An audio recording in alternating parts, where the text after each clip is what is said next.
Hello students. तो बेटा अब हम स्टार्ट करते हैं चैप्टर नंबर 8, ठीक है, जिसका नाम है प्लैनेटरी मोशन और एक्सेलरेशन। ठीक है, इस चैप्टर का नाम है। तो सबसे पहले हम इसमें डिस्कस करेंगे प्लैनेटरी मोशन को। किसको डिस्कस करेंगे हम? Planetary motion and Kepler's laws. ठीक है, तो प्लैनेटरी मोशन क्या होता है बेटा? जिसमें हम प्लैनेट के मोशन का डिस्कस करेंगे। ठीक है, केपलर ने जो प्लैनेट का मोशन था उसके लिए 3 लॉ दिए थे। ठीक है, वैसे तो ये जो इंडियन मैथमेटिशियन थे और एस्ट्रोनॉमर आर्यभट्ट, उन्होंने बोला था कि जो अर्थ है वो रिवॉल्व करते सन के अराउंड, और ये भी बोला था कि अपने ही एक्सिस पर भी रोटेट करती है वो। फिर उसके बाद सन 1543 में निकोल्स कॉपरनिक्स थे साइंटिस्ट, उसने बोला कि not only earth but all the planet move around the sun in a circular orbit and the sun remaining at rest. मतलब जितने भी प्लैनेट हैं वो सन के अबाउट क्या करते हैं बेटा? रिवॉल्व करते हैं। और सन कैसे रहता है बेटा? रेस्ट में। तो केपलर ने ये बात बोली थी। तो जो आर्यभट्ट इंडियन साइंटिस्ट थे और आर्यभट्ट थे, ठीक है, इंडियन मैथमेटिशियन और एस्ट्रोनॉम आर्यभट्ट, उन्होंने तो बोला था कि ओनली अर्थ रिवॉल्व करती सन के अराउंड, लेकिन केपलर ने बोला कि सारे प्लैनेट ही रिवॉल्व करते हैं सन के अराउंड। ठीक है, तो उसने 3 लॉ दिए थे अपने प्लैनेटरी मोशन पे, जिनको हम बोलते हैं Kepler's law of planetary motion. ठीक है, क्या लॉ है बेटा ये प्लैनेटरी मोशन के? नंबर फर्स्ट था उसका लॉ ऑफ ऑर्बिट। ठीक है, क्या था लॉ ऑफ ऑर्बिट? कि each planet revolve around the sun. हर एक प्लैनेट क्या करता है बेटा? सन के अबाउट रिवॉल्व करता है। ठीक है, in the elliptical orbit, in the elliptical orbit।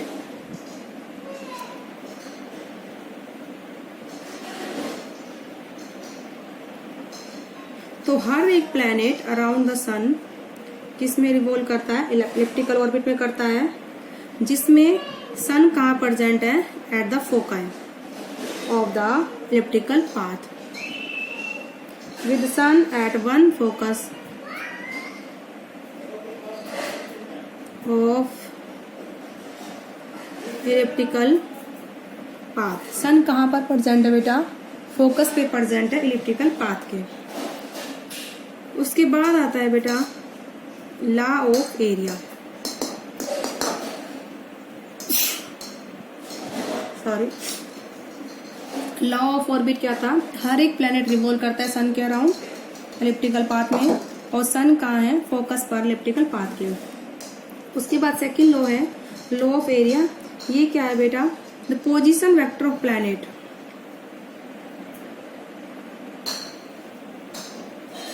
The position vector of planet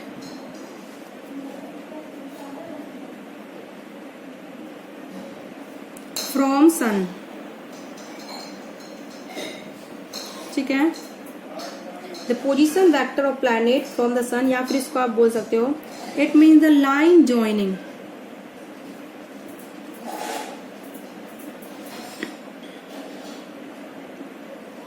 ठीक है, line joining planet to sun.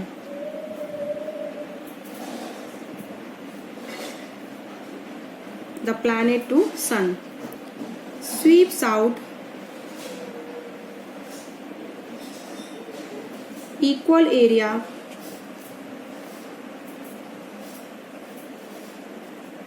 in equal time। ठीक है, इट मीन्स ऐसे भी बोल सकते हैं, और areal velocity of planet, areal velocity of planet around the sun is constant. around the sun always remains constant।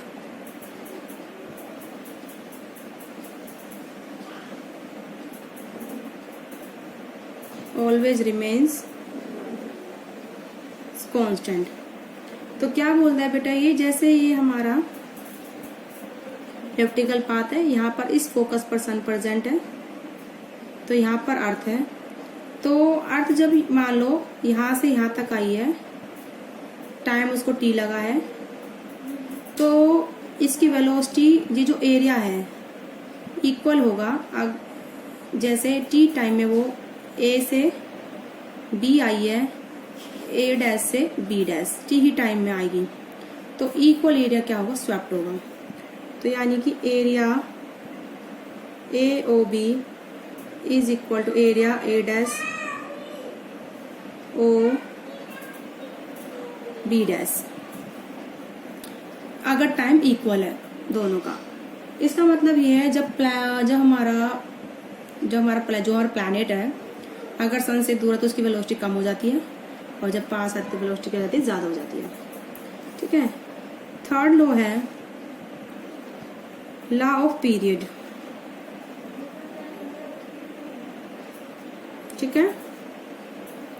Law of periods क्या है बेटा, कि square of period of any planet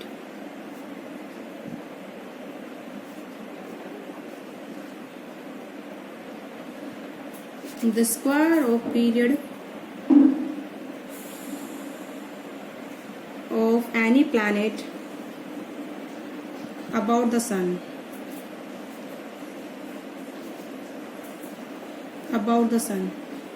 is proportional to the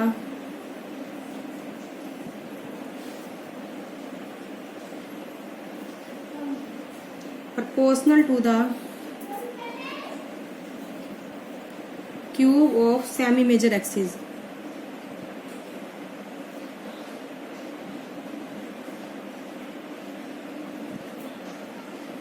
semi major axis of elliptical orbit।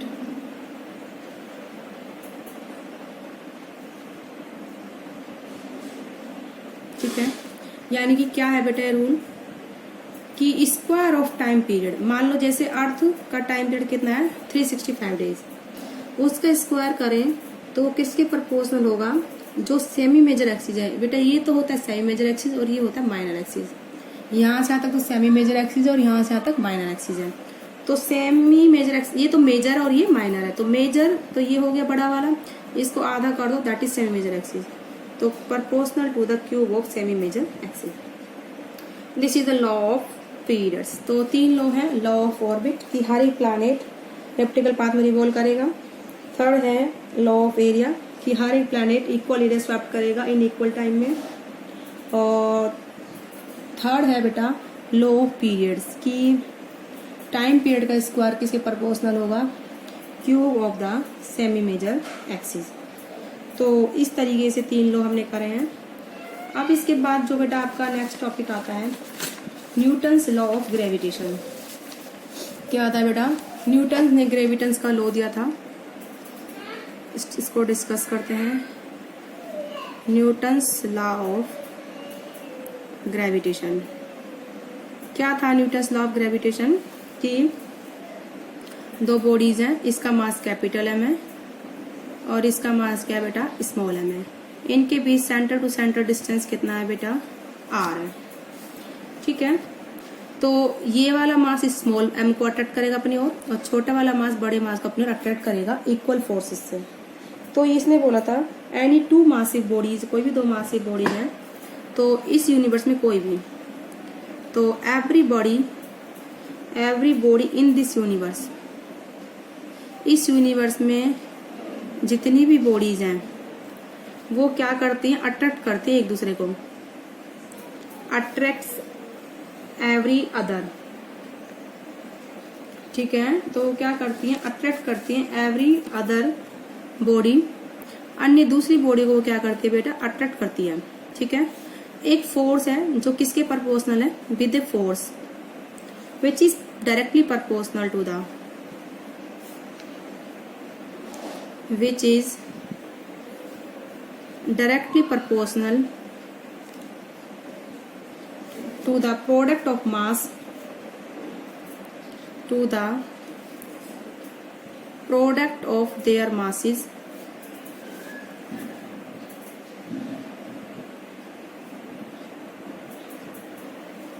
and inversely proportional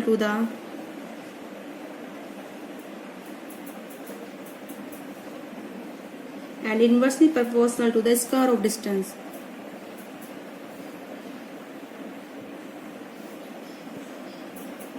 Square of distance between their centers. ये बहुत बड़ा लो दे दिया, ऐसा इसमें कुछ है नहीं, वैसे ये लग रहा है दिखने में। देखो मैं बताती हूँ बेटा क्या बोल रहा है कि ये मास इस स्मॉल मास को अपने ओर अट्रैक्ट करेगा, स्मॉल मास कैपिटल को अपने ओर अट्रैक्ट करेगा, और वो भी इक्वल फोर्सेस से। कैसे करेगा? इक्वल फोर्सेस से। तो जो फोर्स है इसको चलो m1 दे दो आप, इसको m2 दे दो मास को। फोर्स किसके प्रोपोर्शनल है? Product of mass. ये इसने बोला है a force which is directly proportional to the product of mass and inversely proportional to the square of distance. ठीक है, तो यानी कि इन दोनों को कंबाइन कर दो।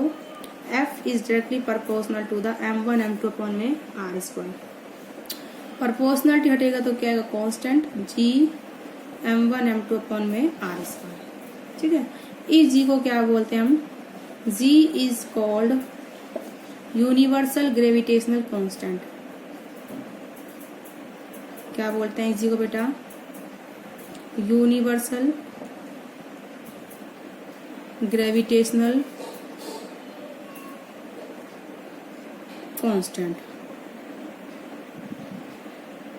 ठीक है, तो F is equal to G m1 m2 upon में r स्क्वायर। अब देखो ग्रेविटेशनल कांस्टेंट है क्या है? इफ मास दोनों कितने हैं बेटा? 1 किलोग्राम के इक्वल है। m1 is equal to m2 is equal to 1 kilogram, r is equal to 1 metre. तो फोर्स कितना हो जाएगा बेटा? g मास m1 1 डिस्टेंस 1 का स्क्वायर। तो फोर्स हो जाएगा ग्रेविटेशनल कांस्टेंट के इक्वल। तो यानी कि ग्रेविटेशनल कांस्टेंट किसके इक्वल है? फोर्स के। बिटवीन टू यूनिट मास, जिन दोनों मासेस का मास कितना है? 1 kg, इनके बीच में डिस्टेंस कितना है? यूनिट 1 मीटर का। ठीक है, तो therefore gravitational constant is gravitational constant is numerically equal to force, is numerically equal to force। ठीक है, numerically equal to force of attraction।